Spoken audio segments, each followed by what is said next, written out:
Hello ladies and gentlemen, my name's Shadowwraith, and today I'm going to be going over my top 5 Ringwraiths. Okay, these are going to be the named Ringwraiths, so don't expect to see the generic ones pop up, because obviously you can do whatever you want with them. You pay points to increase their will, might, fate, all that stuff. On top of that, I'm also going to say, from the Armies of the Hobbit book, the Wraiths of Dol Guldur will not be part of this list, okay? Because they're all pretty good, but they all come as one package and they're spread across different armies, so I'd pretty much just be doing a Dol Guldur cover, you know, going over it. And I don't want to do that. I might one day if that's what people want, but those Wraiths are absolutely top-notch, don't get me wrong, they're fantastic, okay? They just don't die, it's insane. Well, we'll get this going. In the number 5 slot, I have given the place to the Knight of Angmar. Now, he is one of my favourites to use, okay? Yeah, 120 points, so most of these Wraiths are 120 points. I think they all are, actually. And what you get is a basic Wraith stat line, which is Fight 5, Strength 4, Defense 8, 1 attack, 1 wound, which is horrendous, Courage 6, 2 might, 12 will, and 2 fate. Now, the will and stuff can change between them. Some Wraiths have more will than others. Now, with the Knight of Angmar, he's a bit more of a combat Wraith, and I like it, because he works quite nice with my Corsairs of Angmar army, which I use all the time, and I love having a Wraith, even if it's just for magic, but yeah, he's pretty good. He's pretty good. I use him for like an anti-troll role or things like that, because he comes with the Armour of Sundered Land. Basically, what that means is he will only lose a point of will if he has been in a fight, but he loses. Okay? So, that makes him a lot more reliable. So, he's not going to get bogged down and win a fight roll, kill like maybe one guy, if not, but he's going to lose a point of will, and he's only got like 12 like combats. Obviously, you're not probably going to go 12 turns in a game, but you will be spending some magic, because you've got a Ringwraith, and they're absolutely ruddy fantastic. Okay, not the best casters in the world, but they're still good. Now, on top of that, you can give him an armoured Felbeast if you want, or a Felbeast. That's 70 points for the armoured, 50 for the non-armoured, or a horse. I always stick him on a horse, because he's my combat Wraith, okay? He comes with the Harbinger of Evil, so -1 courage for 12 inches, causes terror, and he's got Will of Evil, which is losing that silly will point each time he's in a combat. Only loses for him, okay? His special ability is absolutely fantastic. It is combat mimicry, and basically at the start of the fight phase, but before heroic actions are called and stuff like that, you can spend a point of will, and you can choose to steal the fight value, strength, and or attack value of the opponent you're facing, and you don't need to take all of them. So if your fight is still higher, but the guy's got 3 attacks, you just take his attacks and keep your strength. Or if you're fighting a troll, you take everything. You take his fight value, you take his strength, and you take his attacks. Nuts. Absolutely crazy. So you charge into the Balrog, and he's rocking 4 attacks at like fight 10. Strength ridiculous.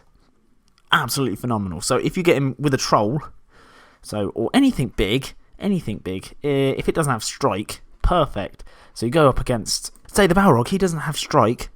He can't go any higher, but it doesn't matter, because a 6 for him is not an auto win anymore.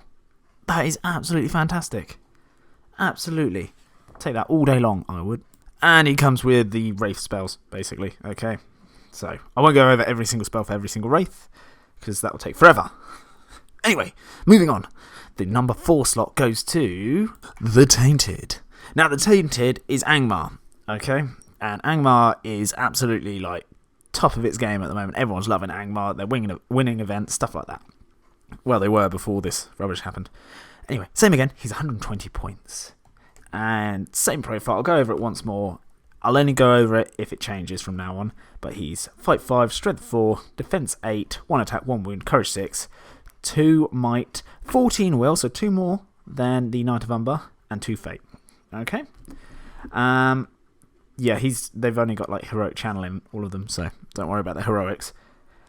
And he can be given all the same upgrades, apart from he can have an armoured horse as well for 15 points. Awesome. Cool. Now, He's got Harbinger of Evil, Terror, and Will of Evil. So, same as all the other Wraiths. But his Miasmic Presence ability, basically at the start of the move phase, before heroic actions are declared, you can spend a point of will. If he does so, all warrior models within 6 of the Tainted may not benefit from Stand Fast rule or nor take part in heroic actions. Now that is really, really good, because the amount of times a heroic move can absolutely cripple your front line, but you can go, no, you're not doing that. And it just says models. So if you've got something like a War Beast or Chariots and they're trying to heroic march them and you're near them, no, they won't. No heroic moves, so no impact hits. It's fantastic. Okay, on top of that, he's got Seeping Decay. So at the start of the fight phase, roll a d6 for each non-spirit model, friendly or enemy. So, this is a double-edged sword. In base contact with the Tainted, if it's cavalry, it's both a mountain rider. Roll of a 6, they suffer a wound. That's it, they just suffer a straight-up wound. That's pretty decent, okay? So you could get a lucky roll and just wound something. Happy days. So yeah, that was my number 4 slot, because he's quite popular. Moving on, we've got his brother pretty much, who I really like, okay? And I've used this one more than I have the Tainted, and it is of course the Dwemer Lake. Now, with the Dwemer Lake, he's 120 points. He has got the same profile, except for he's got no might. 16 will, so a bit more will, and 2 fate. The no might is a bit of a downer, but you're not bringing the Wraith for the might, are you? If you are, you're doing it wrong, in my opinion. Unless it's the Witch King. So yeah, this guy, in my opinion, you're not going to be sticking into combat, because he has got a 2-handed sword and he has not got burly or any might. So I wouldn't bother, because you're -1 to all your dual rolls. Unless you've got a ton of orcs in with him, don't bother. And his special rule, so he's got the same as the other Wraiths, same 3 rules. On top of that, he's got Sap Fortitude. Now, basically what that does is every time a hero model within 6 inches of the Dwemer Lake spends a point of might, will, or fate, the Dwemer Lake may elect to spend a point of will.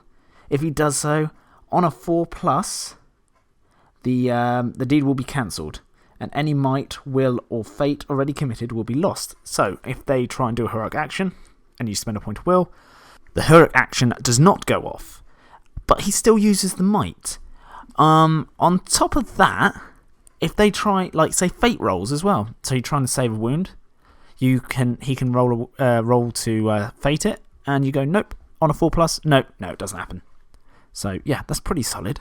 Then the enemy can choose to use another point of might to try and get the action off if it failed to go off, in which case you can respond by spending another point of will.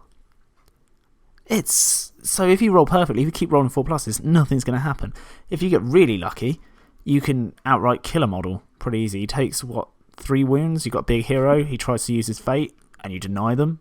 Or he fails one and you deny 2 of them. That guy's dead. No heroic actions, so no heroic combating for King LSR. I mean, he doesn't need the might, but you could still, anything like that, he is absolutely phenomenal.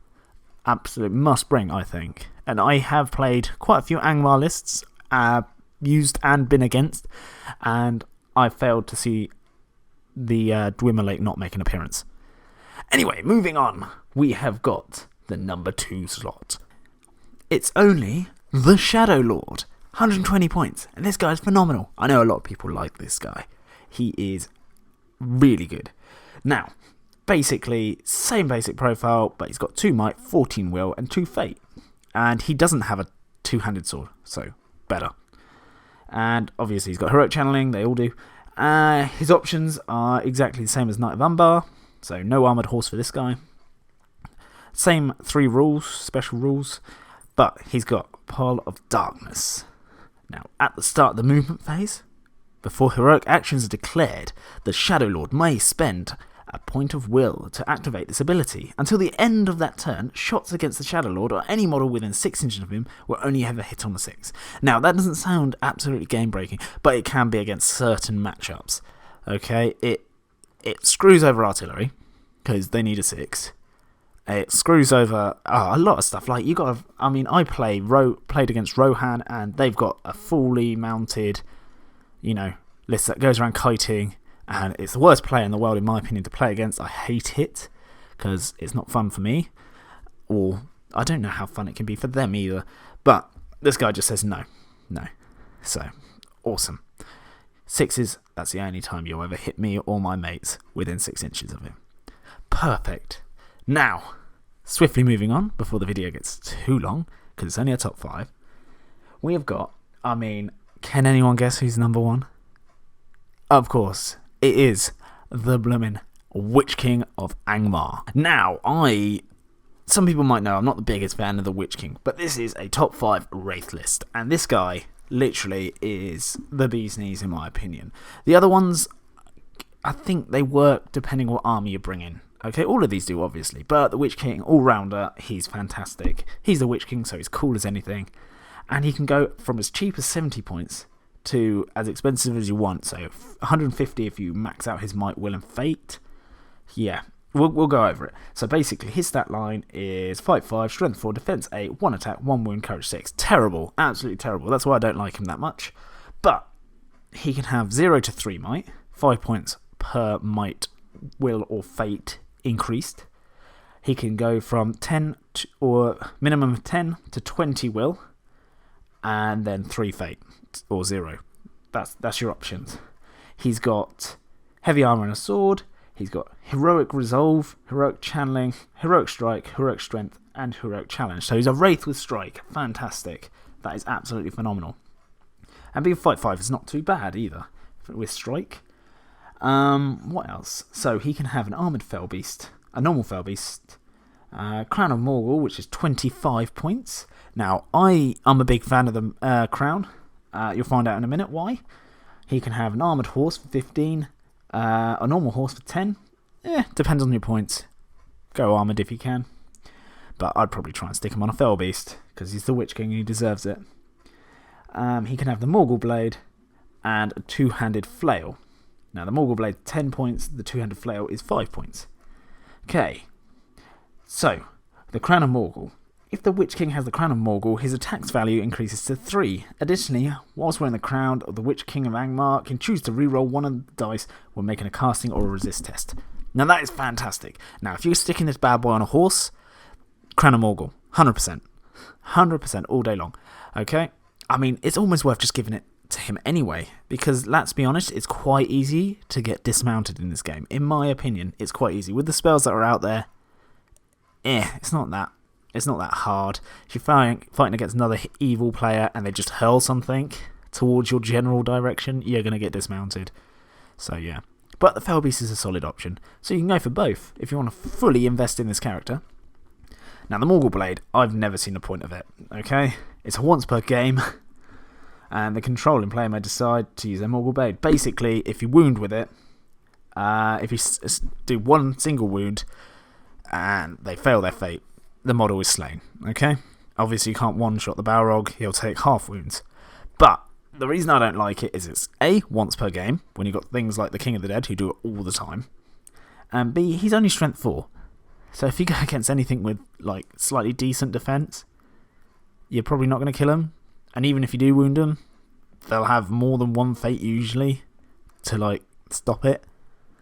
Yeah, it's not worth it. So, his spells, he's got Drain Courage on a 2+, Transfix on a 3+, Compel on a 4+, Instill Fear on a 4+. Your Staff is Broken, that is a fantastic spell. It stops those pesky wizards getting that 1 free will a turn. And that goes off on a 4+, and then you've got Black Dart, 5+, Sap Whale, 5+. So, he's pretty good. He's pretty good all-rounder. Let me know what your favourite Wraith is down in the comments below.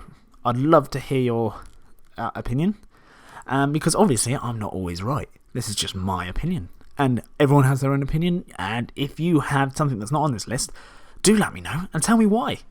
I'd love to hear how your games have gone with some of these Wraiths, because I'm all about the Ringwraiths. I do try and bring them when I can. The only downside to them is I still don't know why they have Will of Evil. Don't know where the fluff behind that is. If someone could explain that to me, go for it. And 1 wound. Why?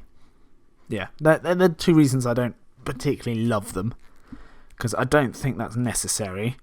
They're not exactly cheap, a lot of the named ones. 120 points for something that will just disappear after 2 spells and be in combat for 2 turns isn't very good.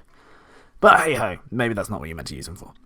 Anyway, I hope you have an absolutely fantastic day, and I will see you in the next video.